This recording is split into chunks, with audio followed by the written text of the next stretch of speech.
نحكي لكم اليوم على كواليس المقابلة الشهيرة اللي صارت بين هولندا والأرجنتين في فينال كأس العالم عام 78 واللي تلعبت في الأرجنتين. كأس العالم هذه بالذات اللي برشا صحف عالمية صنفتها على أنها the dirtiest world cup ever، أقذر وإلا أوسخ مونديال في التاريخ. وباش تتخيل الجو العام في الأرجنتين 44 سنة التالي لازمك تعرف اللي قبل بعامين من المونديال هذاك الأرجنتين صار فيها انقلاب عسكري ودخلت البلاد في دوامة متاع ظلامية واستبداد بقيادة الراجل هذا الجنرال خورخي رافائيل فيدالا. يقولوا لي يوهان كرويف نجم المنتخب الهولندي قاطع مونديال 78 احتجاجا على اللي صاير في الأرجنتين، أما من بعد خرج وصرح اللي عدم مشاركته كانت وراها أسباب عائلية. الجنرال فيدالا وقت اللي شد الحكم حب يستغل المونديال باش يلمع صورة النظام متاعو.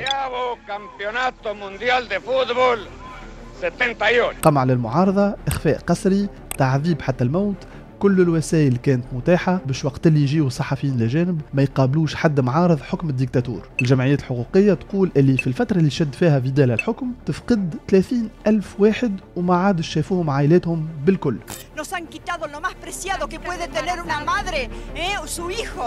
Angustia porque no sabemos si están enfermos, si tienen frío, si tienen hambre. تنظيم مونديال 78 كان يتطلب 70 مليون دولار يقولوا الخبراء، أما من بعد خرجت برشا أرقام رسمية وغير رسمية تقول اللي الأرجنتين صرفت أكثر من 700 مليون دولار، يعني 10 مرات التقديرات الأولية. هذا بخلاف فضيحة الرشوة اللي تعطات للجول متاع البيرو باش يسيب الطرح للأرجنتين وتطلع هي للفينال باش تقابل هولندا. ماتش الفينال في حد ذاته تعدى في أجواء تغلي، والحقيقة ما كانتش في صالح الهولنديين. أكثر من 70,000 أرجنتيني في استاد المونيمونتال يستناو في الفرحة الكبيرة.